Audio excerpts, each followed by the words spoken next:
मेरे बच्चे, मैं तुमसे बात करना चाहती हूँ। क्या तुम्हारे पास मेरे लिए समय है मुझसे बात करने के लिए? क्योंकि जो भी बात मैं तुमसे करना चाहती हूँ उसके लिए तुम्हारा मेरी बात को ध्यान पूर्वक सुनना बहुत जरूरी है। इसके लिए तुम्हारे पास वक्त होना उतना ही जरूरी है जिससे मेरी बताई हुई बातों पर तुम ध्यान दे। मेरे बच्चे, जीवन में सुख भोगना सभी के लिए सौभाग्य की बात है। मेरे बच्चे, तुम मुझसे बता सकते हो कि तुम्हें क्या तकलीफ है, क्या परेशानी है, किस कारण से तुम परेशान हो। मुझसे जब चाहे एक निश्चित समय पर बात कर सकते हो। मैं तुम्हारे हर सवाल का जवाब दूंगी और देता भी, परंतु तुम्हें उसको सुनना और समझना होगा क्योंकि यह सत्य है। मैं जानती थी परंतु तुम समझ नहीं पाते हो। तुम जब भी मुझसे कोई सवाल करते हो उसका जवाब तो मैं तुम्हारे हृदय में विराजमान मैं स्वयं दे देती हूँ, परंतु तुम हृदय की बात को सुनते ही नहीं हो। तुम बस सवाल पर सवाल करते रहते हो। दूसरा, किसी भी कार्य में तुम कितने समक्ष हो, कहाँ तक जा पाओगे, इसका जवाब भी मैं तुम्हें देती हूँ। जब भी तुम किसी बड़े कार्य या बड़े मुकाम पर पहुँचने की कोशिश करते हो, तुम बार बार अपने मन में इस विचार को लाओ कि मैं उस मुकाम पर पहुंचकर उसके पश्चात तुम्हारे हृदय में यह बात आती है कि यह कार्य पूरा नहीं हो पाएगा, तो निश्चित ही समझदार मैं तुम्हें दे रही हूँ। तुम्हारा यह सोचना कि मेरा कार्य कब पूरा होगा, कभी अपनी प्रार्थना में यह काम करना चाहिए कि जो करो वह बहुत अच्छा करना, भले ही देर से रहो परंतु परिणाम अच्छा और शुभ होना चाहिए। मेरे बच्चे, मेरे एक सवाल का जवाब, क्या तुम मेरी पूजा स्वार्थ की भावना से करते हो, परंतु मैं तुमसे प्रेम स्वार्थ से नहीं करती। मेरा प्रेम निस्वार्थ है। तुम भी निस्वार्थ भावना से मुझसे प्रेम करो। तुम्हारा प्रेम मुझसे जुड़ा हुआ मेरे बच्चे तो कई ऐसे हैं जो किसी काम को पूर्ण होने में विलंब होने पर विरोध में मेरी पूजा करना ही छोड़ देते हैं, मुझ पर विश्वास करना छोड़ देते हैं, उसके पीछे का कारण ही नहीं समझ पाते। मेरे बच्चे, तुम यह मत भूलो कि मैं सब तुम्हारे साथ हूँ। मेरे बच्चे, तुम मेरे लिए बहुत खास हो क्योंकि तुमने बहुत किया है जो कि मुझे बहुत प्रसन्न कर मेरे प्रेम की कसौटी पर तुम खड़े होते हो। तुम्हारे ऐसे कार्य मेरे जुदाई को बहुत सुकून पहुँच रही है। तुम जो इतना हर बात में मुझसे प्रार्थना करते हो और तुम्हारे किए गए सभी कार्य मुझे बहुत ज्यादा प्रभावित करता है। तुम्हारे यह सभी कार्य मुझे और आकर्षित करती है। हमेशा तुम इस बात का ध्यान रखते हो कि जब भी कोई असहाय व्यक्ति तुम्हारे सामने से गुजरता है तो तुम मुझसे मदद अवश्य करते हो। तुम चाहे किसी भी परिस्थिति में हो, तुम उसे कभी खाली नहीं जाने देते। मेरे बच्चे, तुम कामयाबी के हकदार क्योंकि तुम हो जिसने ऐसे समय को अपनी ओर आकर्षित किया है, जिसका मार्ग कामयाबी की ओर जाता है, क्योंकि तुमने जो किया है वह एक साथ इंसान का करना संभव है। मेरे बच्चे, एक ऐसी शक्ति तुम्हारे पास है जिसके कारण तुम ऐसी प्रगति में और एक ऐसी दिशा में चल रही हो कि तुम्हारे सामने कितनी भी कठिनाई आए, परंतु तुमने जिस मार्ग को चुना है उस मार्ग पर तुम पूरी ताकत पर तेजी से दौड़ सकता, क्योंकि सच कहा जाए तो तुम कछुए की चाल में नहीं चल रही बल्कि तुम एक चींटी की चाल में चल रही हो। चीता जो कि बहुत तेज होता है, जिसकी नजरें अपने शिकार पर होती है, आते ही शिकार तो पकड़ लेती है, और तुम इसी तरह से कार्य कर रहे हो कि तुम्हें मौका मिलना चाहिए। मेरे बच्चे, तुम्हारी एक बात और है, तुम बहुत जिद्दी बच्चे हो जो जिस कार्य की ठान लेते हो उसे पूरा करके ही दम लेते हो। यह शादी तुम्हारे लिए कामयाबी का एक बहुत बड़ा हिस्सा है। तुम्हें पूरी लगन से, पूरी परिश्रम से कार्य करने की शक्ति मिली है। ऐसे बच्चे के ऊपर भोलेनाथ की साक्षात कृपा रहती है। सदा खुश रहो मेरे बच्चे। मेरे अगले संदेश की प्रतीक्षा करना। मैं फिर आऊंगी तुमसे मिलने के लिए। मेरे तुम्हारा कोई अपना जो तुम्हारे साथ किसी और से मिलकर धोखा दे रहा है। इसलिए आज मैं तुम्हें उसके बारे में पूर्ण रूप से बताने आई हूँ और तुम्हें समझाने आई हूँ, जिससे आगे चलकर तुम तो खाना खाओ। मेरी बातों को ध्यान पूर्वक पूर्ण रूप से बारीकी से समझना है और सीधी भरती थी। तुम वही करना किसी के तुम्हारे बहुत करीब रहने पर उसे तुम्हारे अंदर की गतिविधियों का ज्ञान होता, क्योंकि जब कोई भी तुम्हारे संपर्क में आता है या तुम किसी के संपर्क में आते हो, आपसी तालमेल से कई बार तुम किसी और से सुझाव भी लेते हो और अपने मन की बातें करते हो। ऐसे में सामने वाले को तुम्हारी बातें सब पता चल जाती है और उसकी बातें भले ही तुम्हें ना पता चले पर बहुत प्रभाव पड़ता है तुम्हारे जीवन पर। यदि एक गलत आदमी भी तुम्हारे करीब है तो क्योंकि तुम्हारे सारे के कार्य पर अमल नहीं करता बल्कि निगाह रखता है, एक ऐसी निगाह जो केवल नकारात्मक ऊर्जा से भरी हुई है, ऐसा व्यक्ति केवल कार्य को बिगाड़ने में ज्यादा शक्ति लगाता है। ऐसे हृदय की भावना जिसको किसी का अच्छा होने पर बहुत कष्ट होता है, ऐसा व्यक्ति लकड़ी में लगी उस खून के समान होता है जो लकड़ी के अंदर ही रहकर उसको अंदर ही अंदर खाकर खोखला कर देता। कहने का अर्थ यह है कि जिस व्यक्ति के संपर्क में ऐसा व्यक्ति आता है उसे अंदर से कमजोर कर देता है और उसके सभी कामों को फेल करना प्रारंभ कर देता है, क्योंकि अपनी प्रकृति पर निर्भर करता है। उसकी प्रकृति ही ऐसी होती है, काम को बिगाड़ना। लेकिन ऐसे खतरनाक व्यक्ति से तुम्हें बचना बहुत जरूरी है, क्योंकि तुमने लगातार मेहनत की है और तुमने मेहनत ईमानदारी से ही कार्य को संपूर्ण किया है। किसी भी ऐसे व्यक्ति के हाथों धोखा खाना जो कि तुम्हें केवल बर्बादी के इरादे से तुम पर नजर गड़ाए हुए हैं, तो निश्चित ही तुम्हें उसे खा लेना चाहिए। इससे पहले कि वह तुम्हारा काम बिगाड़े, तुम अपने काम के प्रति पूरी तरह सतर्क हो जाओ।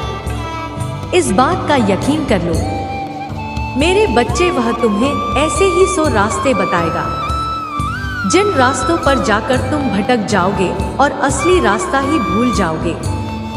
इसलिए कभी भूल कर भी ऐसा कोई कार्य मत करना जिससे कि तुम अपने बने बनाए काम को बिगाड़ लो, क्योंकि उस व्यक्ति के मन में शांति नहीं है और वह तुम्हारे मन की शांति को भंग करके ऐसी राह पर तुम्हें चला देगा जहां पर तुम्हें कुछ भी हासिल नहीं। 3 बातें हमेशा याद रखो। सबसे पहली बात कि तुम्हें केवल और केवल अपने माता पिता की बातों पर ही अमल करना है। दूसरी बात, जिस कार्य को करने में तुम्हारे हृदय खुशी होती है, केवल तुम उस कार्य पर ध्यान लगाओ, ना कि दूसरों की कही हुई बातों पर। यदि किसी की कही हुई बात को सुनकर तुम्हें ऐसा पूर्ण विश्वास होता है कि उस कार्य पूर्ण कर सकते हो और तुम्हें उस कार्य को करने में प्रसन्नता होती है, तो तुम दूसरों की कोई ऐसी बात पर अमल करो। अन्यथा मेरे बच्चे, किसी की जाल में फंसने की आवश्यकता नहीं है। और तीसरी बात, एक ही योजना पर पूर्ण मेहनत के साथ कार्य करना अति आवश्यक होता है। यदि तुम प्रतिदिन या आए दिन अलग अलग तरह की योजनाएं बनाओगे और उन पर कार्य करने का प्रयास करोगे तो वह कार्य कभी भी सफलतापूर्वक पूर्ण नहीं होगा, क्योंकि योजना पर कार्य करने के लिए बुद्धि का प्रयोग करना पड़ता है। अलग अलग कार्य के लिए अलग अलग बुद्धि के बल का प्रयोग करके बुद्धि जाती है, पूर्ण रूप से कार्य नहीं करे। संगीत बातें, तुम आलस करते हो, कर्म नहीं करते, या तुम कर्म करते हो तो तुम्हें उस कर्म में खुशी प्राप्त नहीं होती, या तुम सच्चाई ईमानदारी के पथ पर चलते हुए कार्य नहीं करते। मेरे बच्चे, निश्चित ही तुम कार्य को करने में सफल नहीं हो पाओगे। इसलिए हमेशा ध्यान रखो कि तुम्हारे करीब जो व्यक्ति है वह कहीं तुमको भटका तो नहीं रहा। उसकी बातों को जानने की कोशिश करो। मेरे बच्चे, मैं तुम्हारे साथ हूँ, मैं तुम्हें देख रही हूँ, मैं लगातार तुम्हारे दर्द को देख रही हूँ, मैं तुम्हारे दर्द को महसूस कर रही हूँ। मैं जानती हूँ कि तुम जो लोगों को बिना बताए हर वक्त बस परेशान रहते हो, रोते रहते हो, मैं सब जानती हूँ। मैंने तुम्हारे एक एक आंसू देखे हैं। मैं तुम्हें स्वयं अंदर से टूटा हुआ देख रही हूँ। मेरे बच्चे, बस अब और नहीं, अपने सारे दुख दर्द मुझे दे दो। मैं तुम्हारे साथ हमेशा हूँ। मैं तुम्हारे पास हमेशा एक बार सच्चे मन से पुकारो। मैं तो तुम अंदर ही हूँ। मेरे बच्चे, मैं तुम्हारे सारे कष्ट दूर ना कर दूँ तो कहना, बस एक बार सच्चे मन से पुकार कर तो देखो मेरे बच्चे। तुम्हें क्या यह पता है कि मैं तुम्हें अत्यधिक प्रेम करती हूँ और तुम्हारा कष्ट यानी मेरा कष्ट, तुम जो स्वयं को दुखी करते हो। मेरे बच्चे, तुम जो कुछ भी इस वक्त देख रहे हो वह सब कुछ तुम्हारे जीवन का हिस्सा है। मेरे बच्चे, इस संसार में आए हो तो तुम्हें इन परीक्षाओं को तो पास करना ही होगा। मेरे बच्चे, एक बात सदैव याद रखना, तुम्हारा तो तुमसे बड़ा नहीं बल्कि तुम अपने दुख से बड़े हो। तुम्हारा दुख शक्तिशाली नहीं बल्कि तुम अपने दुख से अत्यधिक शक्तिशाली हो। यह मत बोलो कि यह समय तुम्हें फिर से उठ खड़े होने का मौका दे रहा है। उठो मेरे बच्चे और अब आगे बढ़ो। और मेरी एक बात को कभी भी मत भूलना भाई, यह है कि सदैव ही अच्छे लोगों से जुड़े रहना, सदा ही उन लोगों से मिलते रहना जो अच्छे हैं, जो तुम्हें समझते हैं, जो मुकाबला करते हैं।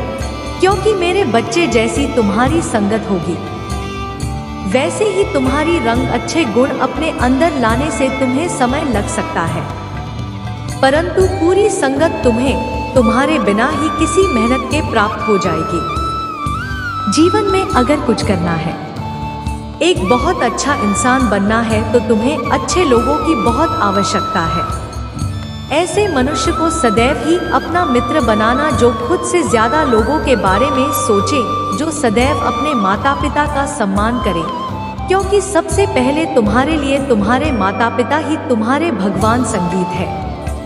मेरे बच्चे, तुम्हारे जीवन में आ रही सभी समस्या मैं पूरी तरह से दूर कर दूंगी। यह मेरा तुमसे वचन है। तुम्हें सदैव स्मरण रखना है कि तुम चाहे कितने भी दुखी क्यों ना हो, परंतु कभी हार मानना और ना ही तुम्हें किसी को भी अपनी कष्ट को बताना संगीत है।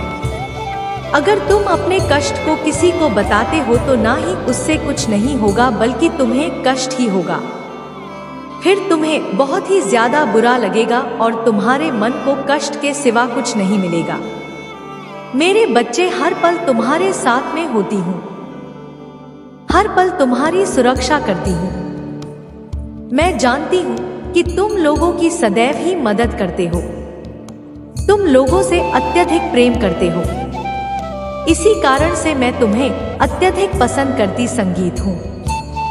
मेरे बच्चे, तुम बहुत ही ज्यादा भोले हो और इसी भोलेपन के कारण ही लोगों ने तुम्हारा बहुत ही फायदा उठाया।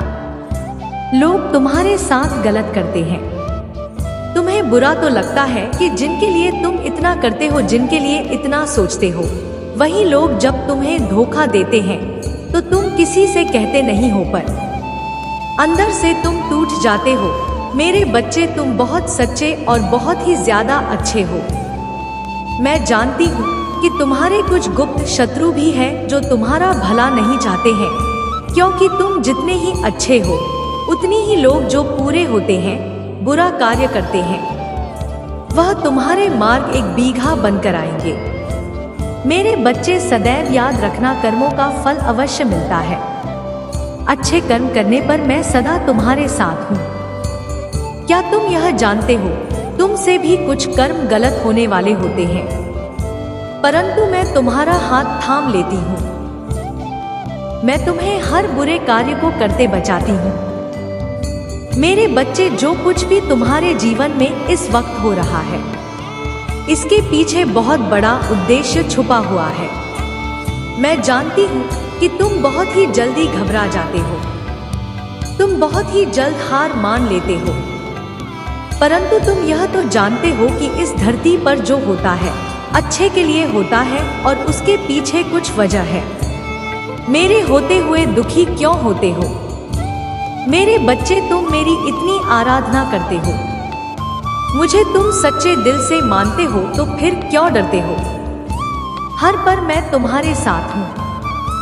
तुम्हें मैं सदा तुम्हारे शत्रुओं से बचाती हूँ और आगे भी बचाती रहूंगी। खुश रहो मेरे बच्चे और अपना ख्याल रखो। मैं सदा तुम्हारे साथ हूँ। मैं तुम्हें कुछ भी नहीं होने दूंगी। अपनी माँ पर भरोसा रखो। मेरे बच्चे, अपने हृदय से ईमानदारी रखकर ही तुम जवाब देना।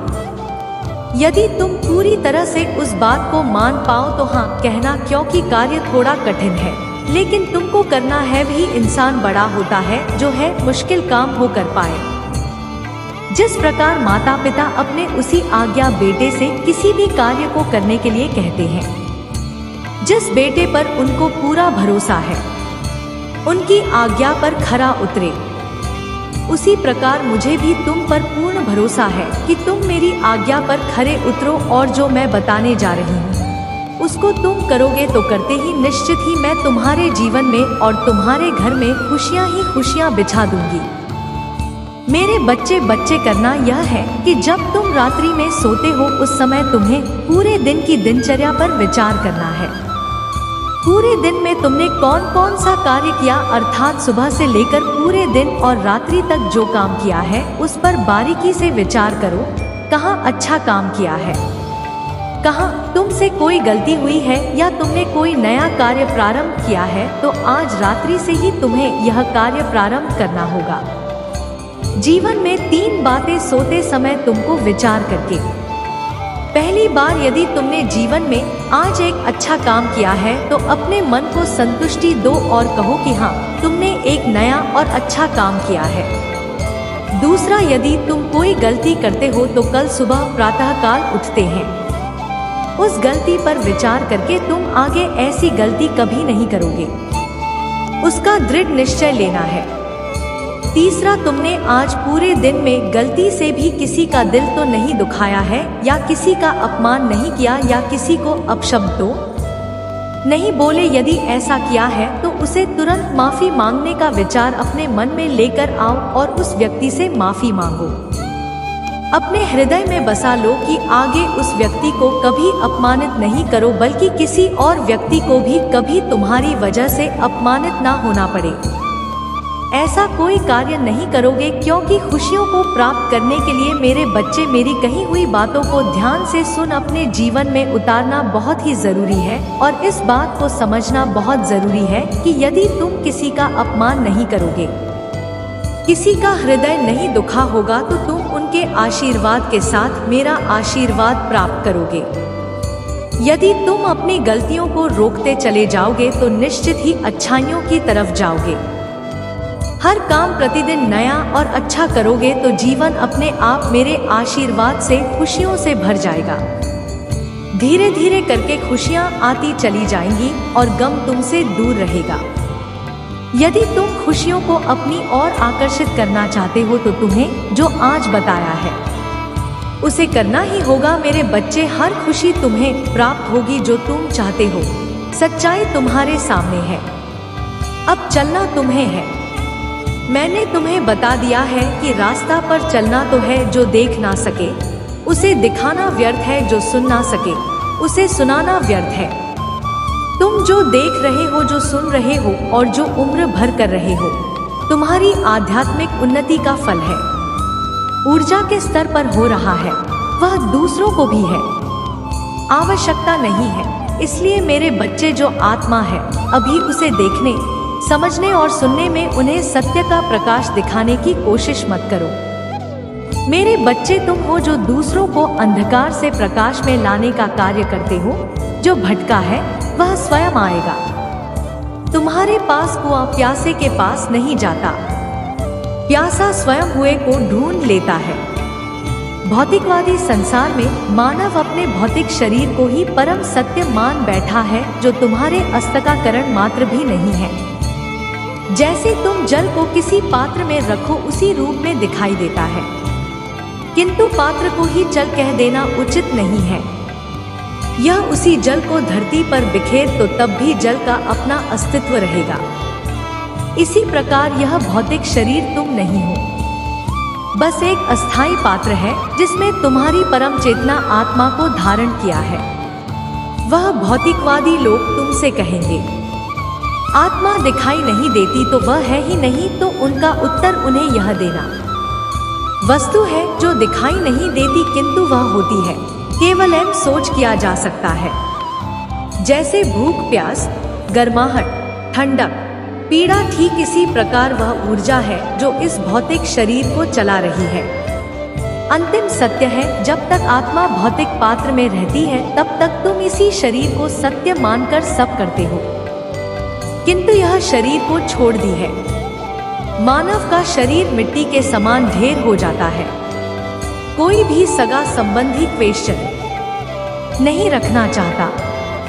शुक्रिया जान, तुम्हारी आत्माओं के रहने पर उसी शरीर के लिए सारी संपत्तियां लगाने को तैयार होते हैं।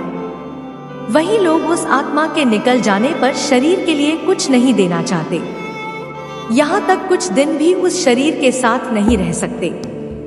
आत्मा रूपी ऊर्जा निकलते ही वह इस भौतिक शरीर को ठिकाने लगा देते हैं। अब तुम ही उत्तर दो, अस्तित्व की का है। शरीर आत्मा का मेरे बच्चे, तुम जिस मार्ग पर हो वह तुम्हें परम सत्य की ओर ले जा रहा है। उसी अंतिम सत्य को प्राप्त करना तुम्हारा अंतिम लक्ष्य है। यह मेरा संदेश है। प्राप्त हुआ है तो सिर्फ तुम आज जीवन का एक ऐसा सत्य जानोगे जिसे जानकर तुम्हें हैरानी होगी, क्योंकि तुम्हारे मन में उठता हर समय यह प्रश्न है कि मैं इतना पूजा पाठ करता हूँ, फिर भी मेरा कार्य पूर्ण क्यों नहीं हो रहा। मेरे बच्चे, उसका उत्तर आज तुम्हें मिल जाएगा, क्योंकि मेरे बच्चे, हर बात के पीछे कारण होता है। कारण अच्छा हो या बुरा, लेकिन होता जरूर है। यह बात सत्य है, बस केवल तुम्हें साधारण आंखों से ना तो वह कारण दिखाई देता है, ना ही तुम जानते हो कि आगे तुम्हारे जीवन में क्या होने वाला है। तुम केवल यह देख सकते हो। बात मान में चल रही बातों को जान